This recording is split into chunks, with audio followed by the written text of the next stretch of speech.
सर्वात मोठी बातमी घडामोडी पाहण्यासाठी चॅनेल सबस्क्राईब करा। आज भाजप शिवसेना शिंदे गट महायुतीचा जाहीरनामा अर्थात वचननामा प्रकाशित करण्यात आला। मुख्यमंत्री देवेंद्र फडणवीस आणि उपमुख्यमंत्री एकनाथ शिंदे यांनी वचननाम्यातील महत्त्वाचे मुद्दे सांगत मुंबईकरांसाठी पुढचा काळ कसा असेल तेही नमूद केलं।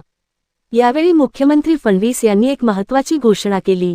मुंबईला बांगलादेशी आणि रोहिंग्यांपासून मुक्त करू असे सांगत वर्षभरात बांगलादेशी शोधून काढू आणि त्यांना पाठवून देऊ अशी घोषणा मुख्यमंत्र्यांनी केली। मुंबईला बांगलादेशी आणि रोहिंग्यांपासून मुक्त करू, वर्षभरात बांगलादेशी शोधून काढू आणि त्यांना पाठवून देऊ।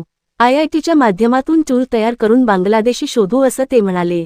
पश्चिम बंगालमधून येतात, कागदपत्र तयार करून ते मुंबईत येतात, इथे राहतात।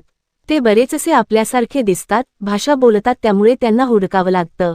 यासाठीच आपण एक टूल तयार करत आहोत। यासंदर्भात काम सुरू केलं असून 6 महिन्यात ते टूल तयार होईल।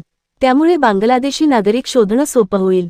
100% बांगलादेशी शोधून त्यांना बांगलादेशला पाठवू असं आश्वासन मुख्यमंत्री फडणवीस यांनी दिलं।